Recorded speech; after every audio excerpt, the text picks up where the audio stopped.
हामी अहिले नेपालगञ्जको एउटा इन्ट्रेस्टिङ ठाउँमा जाँदैछौँ, जसलाई नेपालगञ्जवासीले रानी तलाउ भनेर चिन्नुहुन्छ। यो ठाउँ खासै ठुलो त छैन, तर टाइम पासको लागि एकदमै पर्फेक्ट छ। अबको 3 मिनटसम्म तपाईँ र हामी सँगै घुम्ने है त। यो रानी तलाउ पहिलाको भन्दा अलि व्यवस्थित गरेको रहेछ। पहिला यो फोहोर थियो। भित्र आउनको लागि कुनै पनि किसिमको फी लाग्दैन थियो।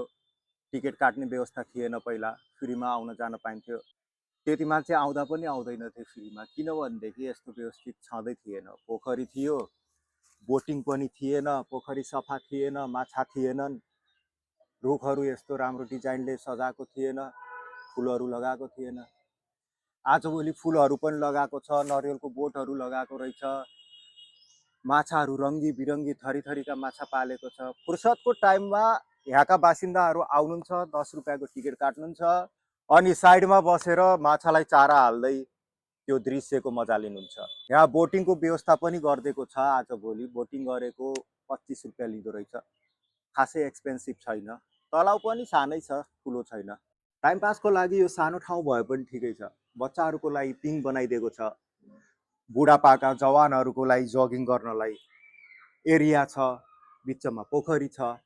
अनि यसको अर्को रमणीय कुरा के छ भनेदेखि पोखरीको साइडमा सानो खाली ठाउँ छ। त्यहाँ तपाईँहरूले बिहेको, व्रतबन्धको पार्टी पनि दिन सक्नुहुन्छ, तर त्यसको लागि छुट्टै रेट लाग्छ। आजभोलि यो व्यवस्थित भइसकेपछि डेटिङ स्पोटको नाममा पनि फेमस भएको छ। फुर्सदको बेला कपालहरू आउने, माछालाई चारा हाल्ने, बोटिङ गर्ने जस्ता एक्टिभिटिजहरू पनि कहिलेकाहीँ देख्न पाइन्छ। यहाँ कपालहरू कतिको आउँछन्? यहाँ अलिअलि आउँछन्, नभए एक दिन 11-12 आउँछन्। एक दिनमा 11-12 जोडी भनेपछि त्यो पनि धेरै हो ठाउँको हिसाबले। यो साइडमा आउँछ, यता पछाडिपट्टि यहाँ एउटा लेखेको पनि पढ्यौँ कि हामीले, यहाँ अनैतिक कार्य गर्न मनाइ छ भनेर। अनि त्यही भएर कपालहरू पनि धेरै आउँदो रहेछन् कि जस्तो लाग्यो। यहाँ आउनको लागि त्रिभुवन चोकदेखि महेन्द्र स्कुल जाने बाटो भएर आउन पर्छ। महेन्द्र स्कुल यही नजिकै छ, गभर्मेन्ट स्कुल हो। तपाईहरुले देख्न सक्नुहुन्छ बच्चाहरूको लागि यो रोटे पिङ, चिप्लेटी पिङ, अलिअलि टाइम पासको साधनहरू बनाइदिएको छ। तपाईहरु पनि नेपालगञ्ज आइसकेपछि यो ठाउँमा आउँदा हुन्छ। पैसाको हिसाबले ओर्थ इट नै छ।